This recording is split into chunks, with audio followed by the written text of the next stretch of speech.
When you're using AI, you can do a lot of things with voice. The voice capability gives you a strong competitive advantage. In this video, I'm going to show you ways that you can get that advantage with faster answers, better questions that you can ask, and you're also going to get some real-time coaching. That's amazing. I'm using that right now, and it is giving me some amazing capabilities. I'm going to show you how you can prep for some business meetings, a sales meeting, what to do, and how voice can help you with that. Here's a good one, foreign language. You need to know some foreign language, and you need to say the right phrase in the right way. We're going to do that as well. I love the idea of brainstorming. I use that a lot. I'm going to show you exactly how to do it in this. And it's all natural. This is not magic, and it's not just so it's cute and we hear the computer talking. No, this gives you a serious advantage. And that is going to give you an advantage over others who are using it and don't know how to. Hi, I'm Terry Brock, and we work with entrepreneurs like you, for creators to be able to do these things. So let's get right into this right now. There's no doubt about it. In today's world, the white-hot competitive environment, you want what's going to give you an advantage. I am finding by being able to talk with ChatGPT or Grok or Gemini or Claude, all of those that have voice capabilities gives me a real advantage. It's like having another person there. And this is more than just hearing a voice saying this is the answer. No, this gives you even more than that. And so we're going to get into the nitty-gritty detail. You're going to get a real advantage on this. So let's jump in here to ChatGPT. I'm right here. You'll see what it is. And when you want to get this set up, what you got to do is you got to go over here in the corner, in the lower left corner. You'll see where it has me, Terry Brock, in there, and you'll see the plus. What I'm going to do is I'm going to click on that. And when I do, it brings up a couple things that I can see. The one you want to pay attention to is this personalization. This is here is the second one down, right underneath upgrade plan. From there, it puts you into the personalization area. You'll see it's personalization, and the one you want is over here on the top called General. So I'm going to click on that right now, and when I do, you'll see it gives me several different options here. The one that I want is going to be down here. You have to scroll down just a little bit on that. And this is voice. You'll see that it has Cove checked right now. That's the one I've selected. And let me play a little bit of that so you can hear what Cove sounds like. Hi there. I just want to share how thrilled I am to work with you, and I can't wait to get started. So what's the game plan? Okay, that's pretty nice, and it gives you that. Now you have some other choices too that are available with the voices. The voices here are spruce, arbor, ember, etc., etc. There's several of them there. But what you want to do is experiment and find which one works for you. I find all of them really good. And so I just selected one here for Cove. We'll use that for today for this example. So here I am now over here in the main area where we click on Ask Anything, and you'll notice I want to call your attention to over here on the far right. You see a black circle and then some audio lines in white right there. That's what you'll want to use, so I can click into that. Let me show you how this works. I'll click on that here on my screen, and when I do, it's ready now for me. Hi, I'm Terry, and I want to find out, are you going to be able to help me with some things today on showing folks how to use voice in ChatGPT? Absolutely, Terry. I'm all set to help. We can walk through how to use voice features, maybe go over practical examples and highlight how it gives you a business edge. What kind of scenarios or demos do you have in mind? Well, what I want to do is I want to talk to people about ways that we can use it in business, particularly so we can get current information. For example, right now, we're here in Orlando, Florida, and what is the temperature right now in Orlando, Florida, as I'm recording this?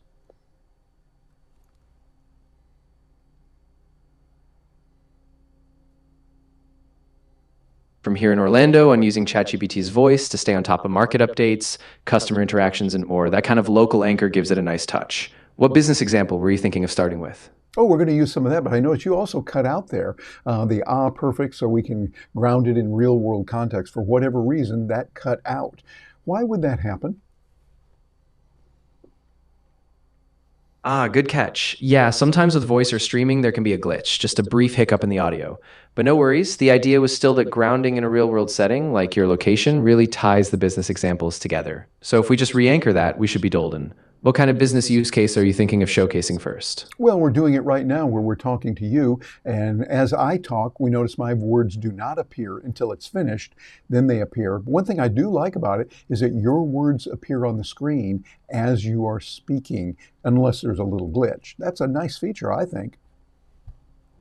Yeah, absolutely. That real-time transcription is super handy, especially when you're doing live demos or training. It's like giving everyone a visual anchor to follow along with. And yeah, if there's a glitch, it's usually just a slight delay, but overall, it's a big plus for clarity.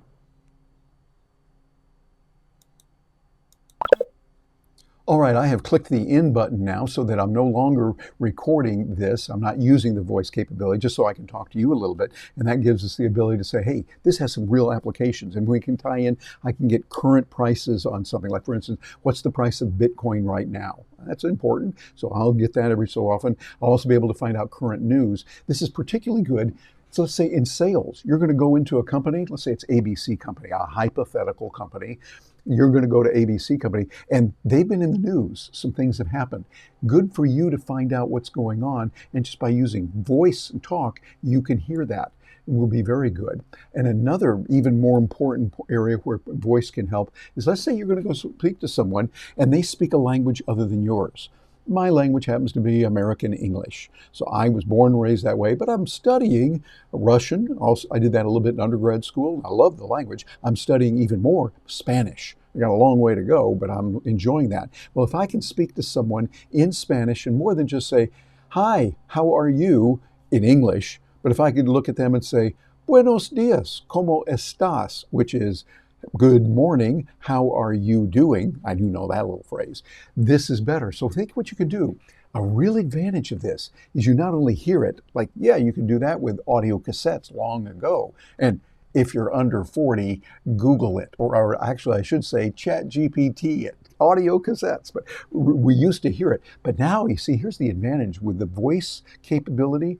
You can say, how do I say this in Korean or in Urdu or in Russian or Japanese or whatever the language is. And then you can have it say it very slowly and carefully.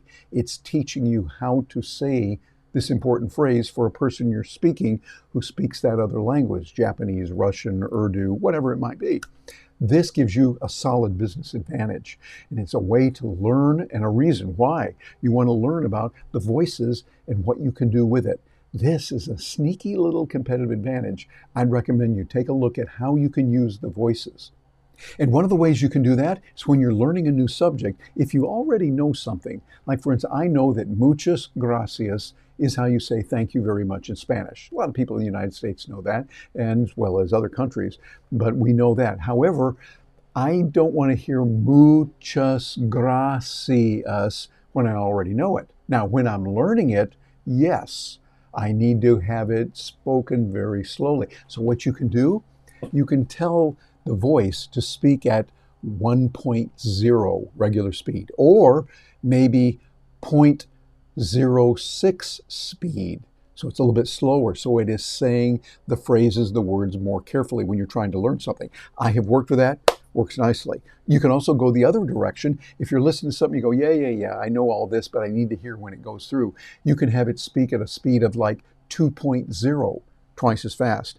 I asked ChatGPT and it said it would go up to 3 speed. I haven't been able to determine that on my own. I haven't seen it, but I find often what you have to do is set it for that and then start a new chat, and then the new chat comes in with it. So those are some of the things, little nuances we have to play with, but still, this gives you a real serious advantage. Okay, this is where it gets exciting. I want to show you exactly how we can do this when I'm here in ChatGPT. And you'll see right here, we've got the black circle and there's the audio on there. As I mentioned, those things are capable of catching what you're going to say and talking to them. So I'm going to do that here and make sure everything's okay. So watch this as we have an interaction similar to what you can do as well. ChatGPT, hello there. How are you doing today? Hey Terry, I'm doing really well, thank you. How about you? I'm ready to jump in on whatever you got in mind, whether it's a deep dive, brainstorming, or just a casual chat. Hey, well, I think I want to find out some things. First of all, tell me, what is the price of Bitcoin right now at this very moment?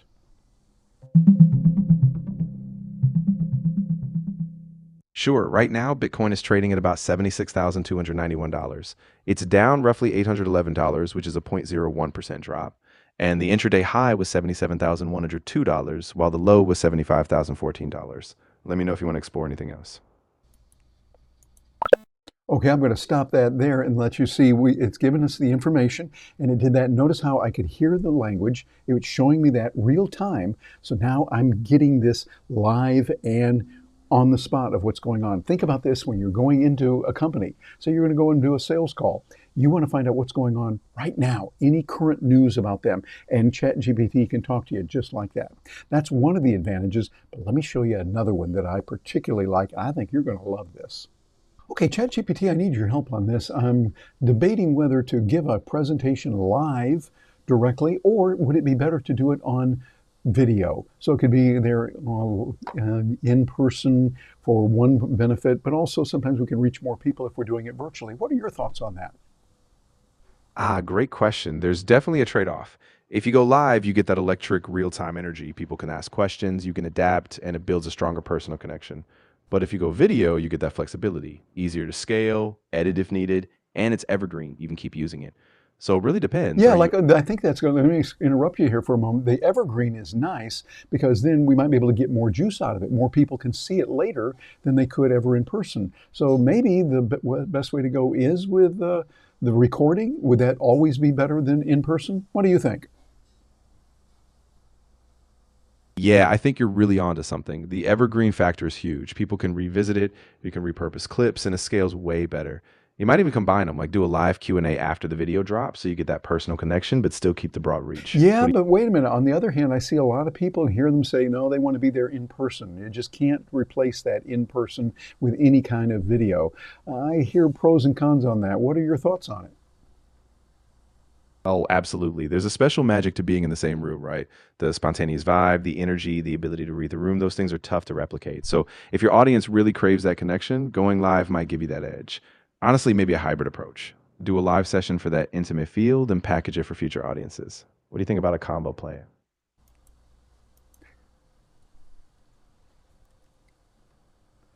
Okay, that was interesting. You notice why it ended up with a combo plan. Did you notice how I could interrupt it?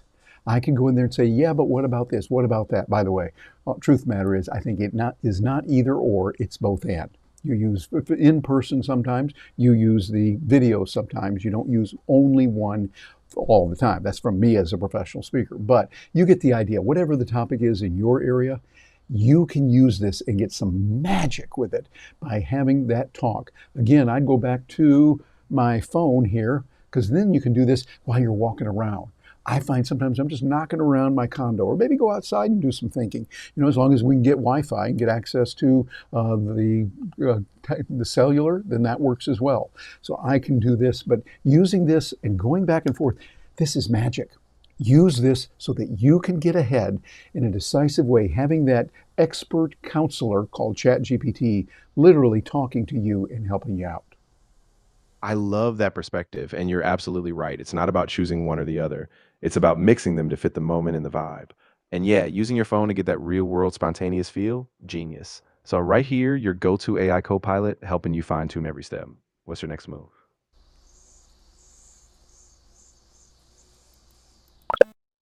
There we go. So you heard it there, and it gave me the information I needed. And when I thought it was off and it wasn't, hey, it came right back and talked to me. Keeping it real here with you. This is the magic in it. Let me know what you think in the comments. Let me know, did that help you, or how would you use this in decisions you need to make? I'm looking forward to hearing from you on this one particularly.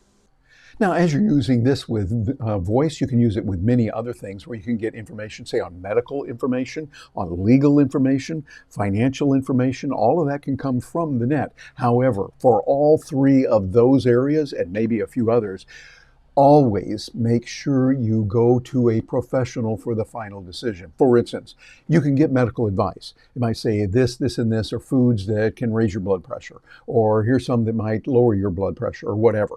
Do not get any medical advice that you're going to rely on from ChatGPT or any other source like that, LLM. Nothing against them. It's just you want a real medical doctor helping you on that stuff. But here's what you can do. Get the information on, here are foods that might help you to improve your blood pressure. As an example. Then what you do is you take that information to your real bona fide medical professional, healthcare professional that you talk to. Yeah, somebody who went to school, passed exams, did all that kind of thing. Hey, when I went to business school, we didn't study a lot of medicine. Matter of fact, Zero.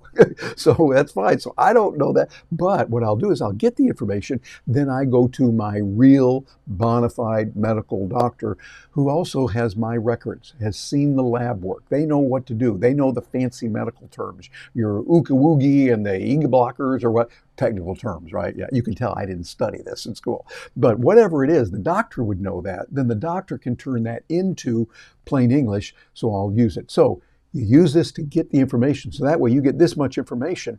Then the doctor brings it down to this and say, okay, that's good, good, good. Oh, but wait a minute, for you, your tests are a little bit different here. You're sensitive to this, and that would not be a good food for you to eat, or whatever it might be. So this is what you do. Same thing parallels over there in the legal area. You know, I had one class in business law when I was in the MBA program, one only, and that does not qualify me at all to give a legal opinion. The only recommendation I would give is not a legal opinion, but just recommendation human being to human being is see a real legal person. Somebody that went to law school, they got certified, they passed the bar exam, or they're a legal professional, and they have the certification, the right to do that. What normally happens is you go out on the net, you can say, tell me the information, and they'll get all of that, this much information. And so you're going to be able to get this much, though, that the lawyer would know, okay, hold it, in your case, this is different. Oh, that's good because that one little tidbit there could throw the whole thing out in court. That's the way it works. And so that's why you go to a real legal professional. Same thing in finance. No, I'm not giving any financial advice. I am giving advice as a layperson to layperson. Get a real financial a planner, somebody who knows this stuff. They've studied it in school. They're certified. They know what to do. Okay, you get the idea. But you can get the feedback in the audio in a good way. And that leads to the other issue that I think is the biggest. And the way that I've used this the most that really helps me is in brainstorming. What do I mean by that? You're trying to make a decision. Should I go with option A or should I go with option B? There's pros and cons on A, there's pros and cons here on B, and this is something you're trying to figure out. Go back and forth with a lot of, yeah, but what about kind of questions. That's where you start getting the real magic. So you can talk to a person, and now with ChatGPT as well as with Gemini, with Grok does it really, really well, and other tools that are out there, you can get information that is free-flowing. So you can say, yeah, I know that, but what about this? You're interrupting them, and that's okay. We couldn't do this before. Now we can. So you can have a real, honest-to-goodness conversation. And what you might do is you might do this in a private area. Like, for instance, suppose you're going to do some questions. You want to talk about a serious, real medical issue. Now, you're going to take it to the doctor later, but this is just you kind of thinking it through. Or you're trying to make a decision on a job. You know, should I go work with option A or option B or maybe even C or something? You can kick it around. You might want to keep that private. So you would use the privacy capability built into ChatGPT, upper right-hand corner. You'd be able to click on that, keeps it secret. So you say, I don't want the world knowing that I'm thinking about going to this job or that job, or maybe doing this, or hey, maybe this person is not so good, or that person, like all those kind of things that are there. Keep that private, along with the financial, medical, legal things that are commonly done. Do you see what this is doing? It's a whole lot more than just like we were a few years ago, where we would Google an answer for something. We say, well, what is the capital of Oregon? And it would come back and tell us that it is Salem, not Portland. Salem, Oregon is the capital. Okay, that's good. We got that. But we're going into other things now. So this is a real strong capability. The possibilities are enormous. I encourage you to take a look at it. And this can help you a lot. This is real world stuff, and it's the kind of thing that we deal with at Stark Raving Entrepreneurs. Matter of fact, over at Stark Raving Entrepreneurs, you're going to get a lot of good information. And for this video right here, really would mean the world to us. If you could like this and share it with others, and then subscribe to it. That way, you're going to get up-to-minute information that you can find out what's going on. Matter of fact, our members there get a chance to talk to us, drop emails to us, get information on real world situation of what to do. And you need that today. One of the things also we've put together for you is you can go over to AI Tools, the number 4, Biz, B-I-Z, AITools4biz.com. Got a lot of training on different packages for you. This could be used for you and for your team members so they can learn how to use tools like this and make sure that you get the information you need. And sure, we'd love to have you come over and join us in our program, Stark Raving Entrepreneurs, but this is free. No charge to it. And you'll notice, those of you who are catching this on video, right above my head, there's a QR code. Grab that little guy. You can then bounce over there and see what it's like.